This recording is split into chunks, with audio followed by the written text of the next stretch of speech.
That's right, Tom. Actually, all of us here, courtesy of NBC News, we've all got chemical warfare suits. So actually we could put on the gas mask, put on our chemical warfare gloves and rubber boots and heavy coats with carbon lining. But, you know, it's such an unexpected, such an unknown quantity that, frankly, you'd have to be a pretty brave or foolish man to put on your suit and voluntarily walk into an area that has just been contaminated by nerve gas. All right, thank you very much, Martin Fletcher. We'll ask you to stand by there for a moment. I'd like to go back to Fred Francis, if that's possible, to see if he has any additional information. Okay. Fred is working on additional information for us at this time. Martin, I can share with you some information that we're getting here over the wires that may be helpful in Jerusalem. A police official asked over the telephone if there had been explosions, said yes, on the road and in the air. And then he said, I don't have time. So they may not have attacked Jerusalem itself, but maybe the road between Tel Aviv and Jerusalem, that beautiful stretch of highway there, and maybe even exploded something in the air. That's right, Tom. All right, let's go to Saudi Arabia. That's jet fighters taking off, attack bombers of one kind or another. Seems to be a single tailpipe, although I cannot tell from here, but that's where the F-15Es have been stationed. They have been the primary attack bombers. And that's the live picture tonight that we are getting from Saudi Arabia. At any rate, Martin, we're not hearing anything more about Jerusalem.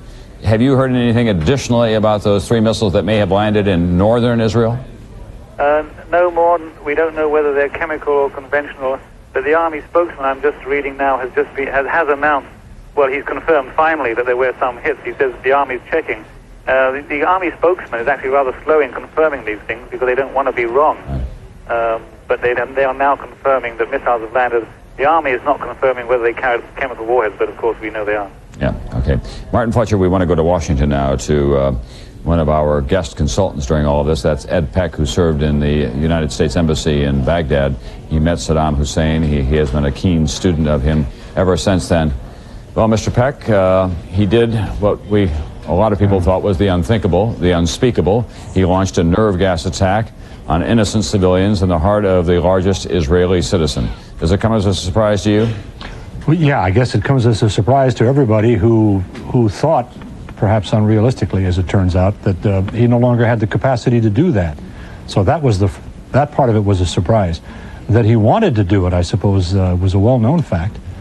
It puts a real strain on the Israeli government. I suppose in that respect it's fortunate that Likud is in power rather than Labor. In what regard? Do you think that there will be an instant answer? You don't think that the Labor government would take this kind of an attack without a retaliatory strike? No, but it strikes me that if the Israelis, take a deep breath and decide that they won't retaliate, the Likud is less likely to be criticized for being soft on this kind of issue, because it's the harder line of the two branches of the Israeli government. Yeah, but Mr. Peck, if you were serving in the United States Embassy tonight in Tel Aviv and you were reporting back to your superiors in the State Department and they said, what's your best guess, Ed? Do you think that the Israelis will strike back whoever is in power? What would you tell them? Well, I would guess that they won't do it. If this had happened yesterday, they would have.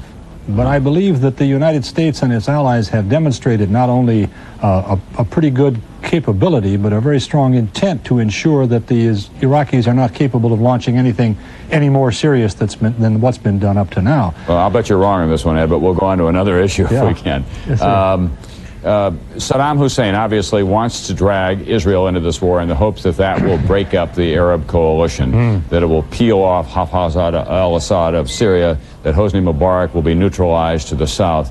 What are the chances of this happening, since it's been so well advertised as a strategy A, and B, he would do it by unleashing a nerve gas attack, which is indefensible in any society or culture?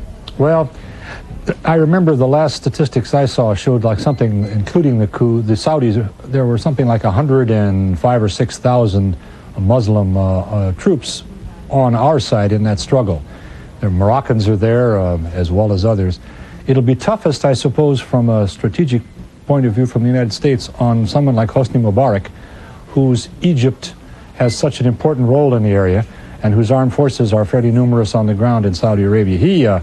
He suffers from a problem that Hafez al-Assad does not have, in that his country, relatively speaking, is a participative democracy in which his control over the nation comes from more legitimate sources than does Hafez al-Assad's or certainly Saddam Hussein's. It's tough. It's such an emotional issue that people's rationality can be swept away. And if Israel takes to the field against Saddam Hussein, that's going to put a tremendous amount of pressure. It's tough to call. It'll be as tough on the Arabs to decide what to do as it will be on the Israelis in deciding what to do. All right, Ed Peck, we'll ask you to stand by in Washington, D.C. We want to go to Tel Aviv once again to NBC's Martin Fletcher, who now has been able to remove his gas mask. He's on the telephone to us from a television studio in Tel Aviv. Martin, the latest, please.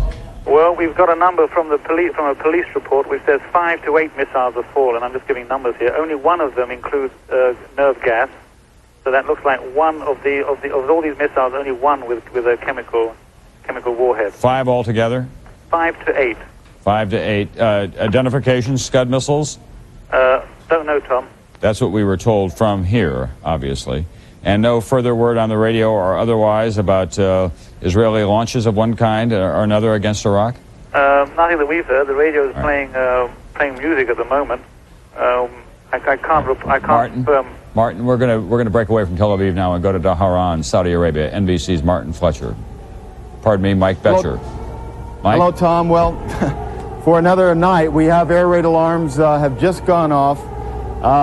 About 1 minute after the F-15 interceptors took off. We will probably soon be proceeding down to the shelter. Now the alarm has gone off. There's What do you mean gone off? There's a lot of fear here. Well, the alarm's gone off. Normally, if it's a real alarm, it continues on for a lot longer than that. Last night it went on, as you know, for about 4 or 5 minutes. There's a lot of fear here, understandably, after the attack in Israel. There was an earlier drill here, which was called by the Joint Information Bureau, we think as a precaution to what happened in Israel. And all clear was sounded. Everyone came out. There were a couple of explosions, which actually were, we believe, an afterburner from a jet from those F-15s you saw take off. So everything looks, at the present time, okay. If it's not, we'll let you know. But it's okay here right now. Have you heard any explosions around that air base? There have been 1 or 2 reports of that. Well, we heard a bang. It wasn't a big shock, and it was right before the jets took off. To me, it sounded like an afterburner bang, and apparently that's what it was.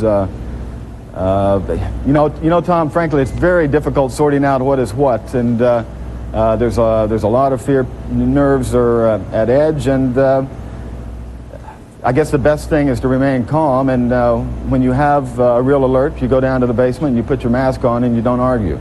So we're kind of getting accustomed to this, unfortunately, let me tell you. All right, thanks very much, Mike Betcher. Do whatever is prudent there in Saudi Arabia. NBC's Faith Daniels has been talking to Colonel Harry Summers, who is one of our military experts, and he's been telling her that the ability of the Saudis, of the Iraqis, to launch this attack on Israel does very strongly indicate to him, and it only makes sense, that they have reestablished some of their military communications. You'll recall that the first objective of Operation Desert Storm was to cut command and control to make sure that they couldn't send instructions to any distant missile batteries or troops in the field. NBC's Martin Fletcher is in Tel Aviv, and he's been monitoring the situation for us there and keeping us abreast on the latest after this nerve gas attack of a little more than an hour ago now. Martin, any additional word on casualties?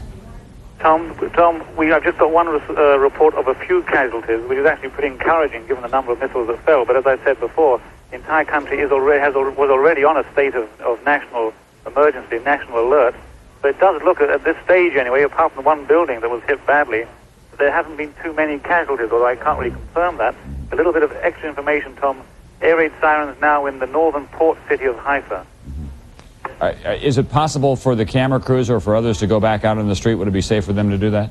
Well, the government, just have to leave it up to their judgment, Tom. The government has told people to stay in their rooms. All right, that's the point. The gas mask can come off, but stay inside, right? Stay inside a sealed room, not only in the house. Each house has one particular room ready for gas war. They must stay in that room. Yeah. And how is the Israeli government able to monitor the level of the gas in the air? Do they send trucks into the street? they have a whole system of civil alert, civil defense, which is already activated. How they do it exactly, Tom, I have to admit ignorance, I don't know. All right, Bob Bazell is sitting beside me. He knows something about that. Robert? Yeah, the specific agents, the specific chemicals that Saddam Hussein has in his arsenal of nerve gas are well known, and both the United States and Israel have sensors that immediately can respond to just a few molecules of these substances in the air. As soon as the substances are around, alarms go off so that the Israelis, as well as the Americans, if they were faced with it, know exactly what they were dealing with, where it is, and how much there is. Okay. Bob Bazell, did you ever imagine that it would come to this in 1991, that we would be talking about a nerve gas attack of some kind? And if Saddam Hussein has demonstrated that he can do it, shouldn't we be concerned that this will be now the weapon of choice in other third world countries, possibly? Well, that's a very frightening possibility, and obviously it's not just a weapon of choice in battle, it's also a question of a weapon of choice for terrorism. When you have somebody like Saddam Hussein who has nerve gas, you can think of a lot of scenarios that are quite frightening, and like you said before, we don't want to get ahead of the story, right. But that certainly is one prospect.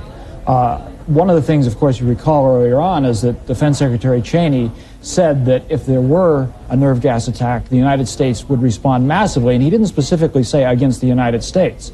He said respond massively, although he did rule out a nuclear option.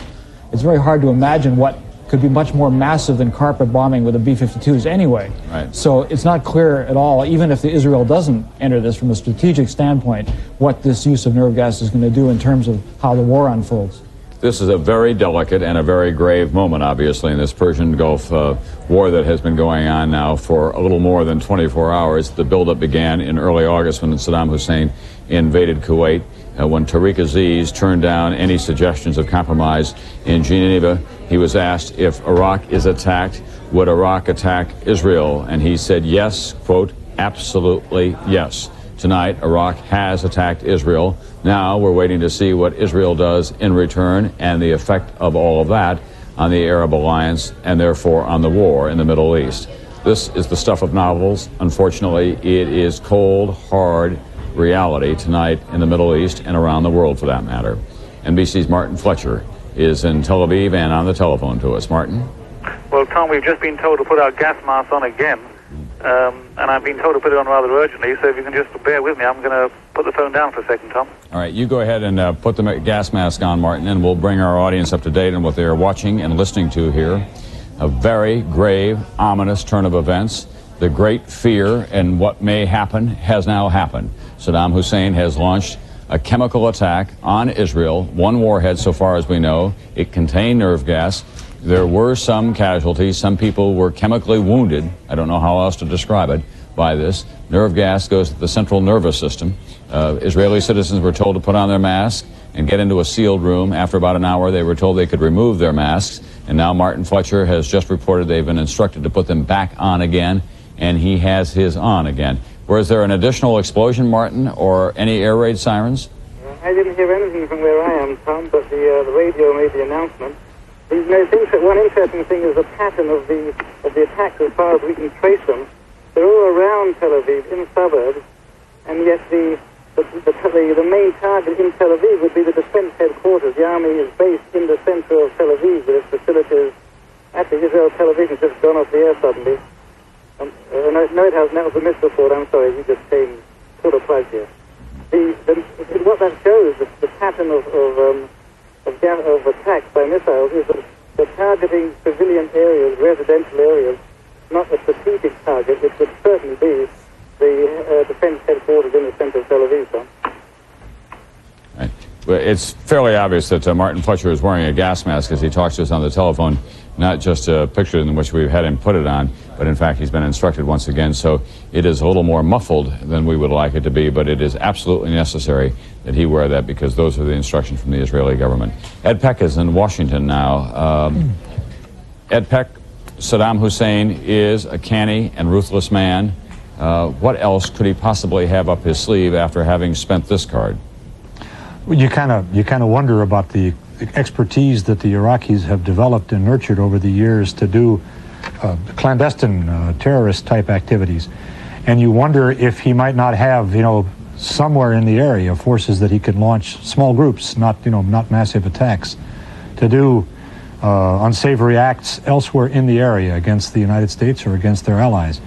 It's the sort of thing that they've practiced and preached for so long, the forceful and violent actions carried out by small groups in a clandestine way. I worry a bit about that, but I'm more concerned about the views that you and I exchanged just a moment ago as to whether or not the Israelis are going to respond. It requires I suppose what could be described as an enormous act of statesmanship to recognize that Israel's best interests in the long range, in the long term, would require her to remain silent and take this in, grit her national teeth and stand fast. And I wonder if they're going to be able to do that.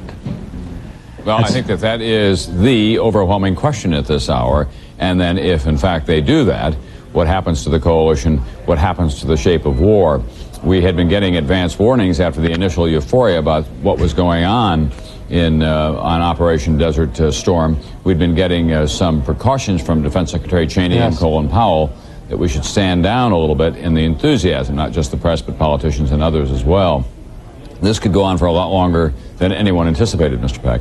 I wonder if there would be a difference in the eyes of our Arab allies if the Israelis responded with their Jericho missiles rather than with manned aircraft, for example.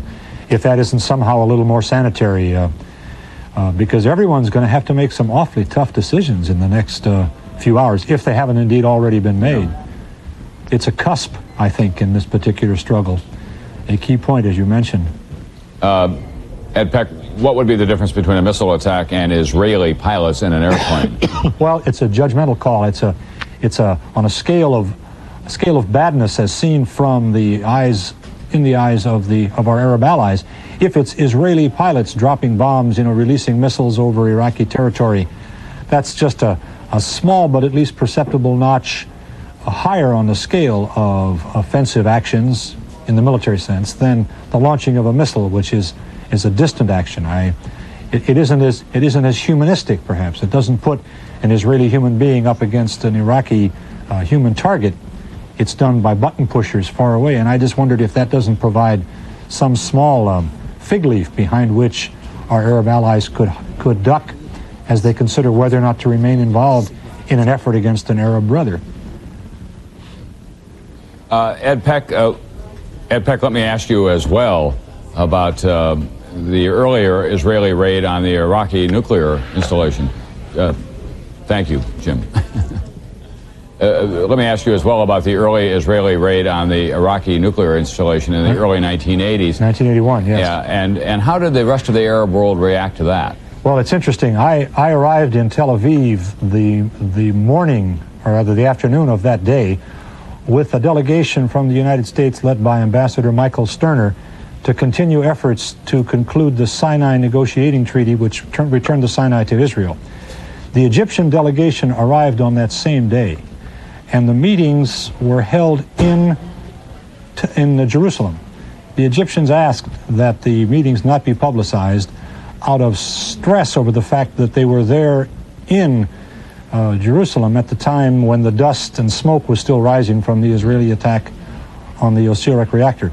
The point being that the Egyptians recognized that in the overall scheme of things, the process that was going to eventually return to them the occupied Sinai was worth more than the embarrassment, not to pick the right word, but the stress and strain of being there just after the Israelis had bombed that reactor. So nations can sometimes act in their best interests if they're able to take a deep breath, look farther down the road, and see where their overall best interests lie.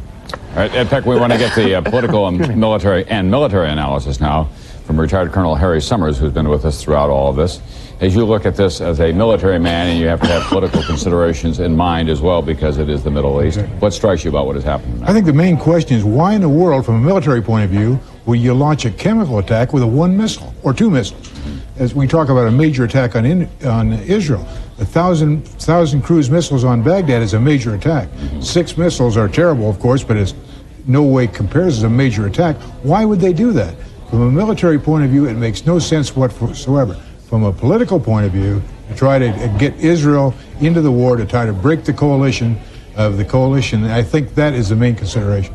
Is it possible that's all the capacity they have left and they just unleashed everything they had down to 6 missiles? It could well be, as you said earlier, it could be that the command and control has been cut, they didn't get the execute order, and it finally got through, and by the time it got through, that's all they had to go with. Or, again, the political considerations may far outweigh the military considerations. Yeah, so and this is a political attack in which you just fire off a few, just enough to get the Israelis so aroused that they get into the war, but you still have some armaments of your own that you may use to defend yourself. Exactly. I mean, why would you breach the chemical barrier, which is a very formidable barrier in modern warfare? Why would you breach that with a 2-missile attack? Yeah. From a military point of view, it makes no sense whatsoever.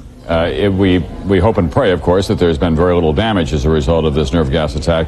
It ultimately could prove to be mostly symbolic, is what you're saying. That's symbolic, I think, political. That is, if it succeeds in drawing an Israeli response, drawing Israel into the conflict, and breaking the coalition, it could be one of the most successful attacks ever made. Well, this is one more demonstration, isn't it, Colonel Summers, that when you start a war in the fog of combat, if it can go wrong, it will. Exactly so. Murphy lives on. Thank you very much, Colonel Harry Summers. You'll be with us all night long here on NBC News as we continue our uninterrupted coverage of this crisis in the Persian Gulf, which tonight has taken on a grave new dimension, a nerve gas attack on Tel Aviv. 1 missile at least, maybe 2. Several missiles were fired altogether. We believe that they were Scuds. NBC's Fred Francis is at the Pentagon now, he has some additional information. Fred? Tom, they were Scud missiles, those missiles that have a range of 375 miles, fired from both fixed, meaning concrete launchers, and mobile launchers. The Pentagon did not say tonight how these were fired. They said they believe they were fired from mobile launchers, of which the Iraqis have 75 mobile launchers, most of which were not destroyed in the opening 24 hours of combat. The Pentagon also said, a senior Pentagon official said, it appears that the Iraqis fired 7 or 8 Scud missiles at Israel. And they get that information not just from the Israelis, but from overhead satellites, which record the flash or the blast when the missile takes off. So after you've recorded that, you've obviously fixed the location of the Scud missile launchers, and we were told here that you can just assume that we are going after those locations. Now, as far as an Israeli response, one senior official told me the Israelis are preparing a response and preparing it now. I asked whether that response would be by warplane or by missile, and the official said you can assume a like-kind response, and that would mean a missile response to Baghdad. Of course, we know that the Israelis have missiles that can, Jericho missiles, that can go, one can go 700 miles, another 1,100 miles, and they are extremely accurate. The Israelis have a state-of-the-art missile, and it can easily hit, with their Jericho 1 missile, a 750-mile range and an 1,100-mile range. And here's the ominous the side of that, Tom. The Jericho missile can carry a chemical warhead, whether it's a blistering agent or a nerve agent. The Israelis have them, and an official in this building said he would not be surprised to see the Israelis fire one of their missiles or several of their missiles back in kind. He suggested to me that the Israelis would not put up a warplane response, even though they've attacked Iraq before, simply because they would have to cross too many Arab boundaries to do that. Well, Tom? It would very quickly, it seems to me, just spiral out of control if the Israelis were to respond with some kind of a chemical attack, and the chances of the alliance holding then would be slim indeed. Those were file pictures of the Jericho missiles, correct. I hasten to point out. There has not been a launch tonight. By the way, the new Soviet Foreign Minister, Alexander Bezmernik, who has just been recently recalled from his post as ambassador to the United States to replace Edward Shevardnadze, tonight told the Supreme Soviet that the Allied air attacks on Baghdad had destroyed Iraqi President Saddam Hussein's palace, which was a considerable complex in the heart of Baghdad, not too far from the Rashid Hotel, where our correspondents were staying. So far, we have had no confirmation of that from Baghdad, nor any word at all out of the Iraqi capital. He told a special session of the Supreme Soviet that the palace was completely destroyed, but his report could not be confirmed. By and large, the Soviets have been standing by the United States, standing by diplomatically, politically. They have no troops, of course, in the Persian Gulf or any airplanes in the air. now coming up on 8:54 in this country, and it means that we're approaching dawn.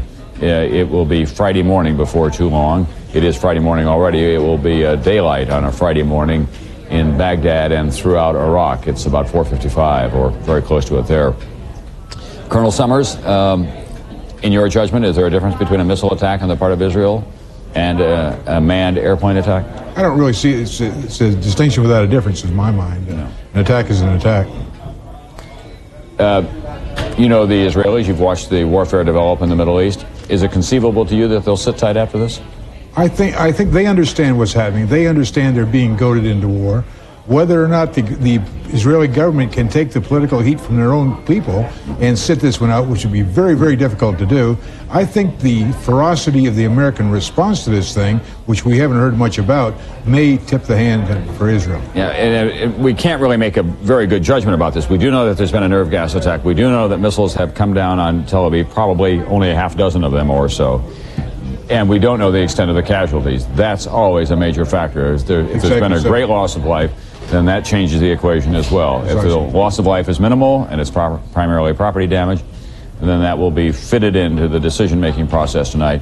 Prime Minister Yitzhak Shamir and Defense Minister Moshe Aarons and the other members of the Likud cabinet. In Dhahran, Saudi Arabia, where it is also rapidly approaching dawn, NBC's Arthur Kent. Arthur? Tom, we're getting an example here, a beautiful illustration of exactly what the nature of the Scud missile is. It's an evil weapon, but not a strategic weapon. It's wildly inaccurate. It's very finite in terms of the kind of payload it can deliver. Saddam Hussein, by all accounts, has a finite number of those. Even if it's rather large and some are mobile, there's a limit to what this can do. But in terms of terror, we've seen in the Iran-Iraq war, and myself, I had experience in Afghanistan on 2 occasions when Scud missiles launched by, on one occasion, the Soviet Army while it was still occupying Kabul, and on another occasion, the Afghan government launched these against villages in which Mujahideen guerrillas were thought to be resident. It had no effect whatsoever on the Mujahideen. Strategically, it was a failure. But in terms of terrorizing the population, of course, this random lobbing of a wildly inaccurate missile out to the countryside had a lot to do with destabilizing the country people's support of the Mujahideen. And Mike Betcher, with me here, we saw a beautiful illustration of how the unease of the last few days, coupled with the uncertainty of what this weapon could do, has got people on edge here in Dhahran. Well, especially after the Israeli attack. There was one cautionary alert, which was just for the hotel. There's been no citywide alert. And then there was an all clear, and then there was a bang coming from the air base. We're not sure what happened over there, but it was not enemy fire. That seems certain now. And then an F-15 fighter took off, and an alarm was called because people thought it was an enemy fighter. And this sort of panic breeds on itself. I think the uncertainty that we saw, Tom, in which people couldn't explain what the sonic boom was, there's many explanations. It could have been a backfire of an aircraft. It could have been the launch of a Patriot missile, Mike. It could have indeed been an incoming rocket. But at this stage, we must recognize that our colleagues in Tel Aviv are having to cope with this situation. We're able to keep our satellite up to talk about this and cover the story. So given past experience, we feel that it's reasonable, Tom, to be here and to be reporting to you from northeastern Saudi Arabia tonight, where people are very much on edge about what this weapon can do. Well, we never thought we'd see this day where we have to work with gas masks all the time. This is crazy. Well, it's crazy. Yeah, the point is that if the Iraqis can land a missile in the heart of Tel Aviv with no advanced detection, God only knows what they can do in some of those remote sites in Saudi Arabia or even the Dhahran Air Force Base. Gentlemen, we'll ask you to go about your business of reporting. We want to go to the White House now, where NBC's John Cochran is on duty tonight, and I know that the lights in the West Wing behind you are still burning there, John. That's the office of Brent Scowcroft. What's going on? Well, that's where most of them are, in Brent Scowcroft's office, which is just, pardon my pointing, but it's right there, that last office on the We can see the lights toward the edge of the building there. It's a prime territory here at the White House. And in there have been Brent Scowcroft, the President's National Security Advisor, Secretary of State Baker, Deputy Secretary of State Larry Eagleburger, and Marlin Fitzwater, the President's Press Secretary, and a few other aides. Now, Eagleburger's being there is very important because it was Eagleburger who was sent on this mission to Israel last week to try to get the Israelis on board, make sure that they would not respond too quickly and not overreact to any sort of attack from the Iraqis. And I'm sure they're going over in fine detail exactly what Eagleburger was told. They've got a map in there, and they're tracing all of this. And I'm sure President Bush, although he's not in there now, we're not quite sure where he is. He was in the residential part of the White House a little bit earlier. We went back to try to find out exactly what President Bush has said on the record as to what would happen if the Israelis were attacked by the Iraqis. He was asked this on December 18th, almost exactly 1 month ago. The president said at that time, he said, I'm not going to go into a lot of detail about this, but I have talked to our coalition partners. By that, of course, he meant the Arab partners. He said the coalition will not fall apart if indeed Saddam Hussein attacks Israel. And Israel, what he didn't say, of course, would Israel respond? And of course, that's what we're all waiting to hear, Tom. All right, John Cochran, we want to go back to Israel now, to NBC's Martin Fletcher, who has been able to remove his gas mask. It's been on again, off again, and then on again, now off again. I think I got the sequence right there. At any rate, he has talked to his family. And Martin, what happened at your home tonight?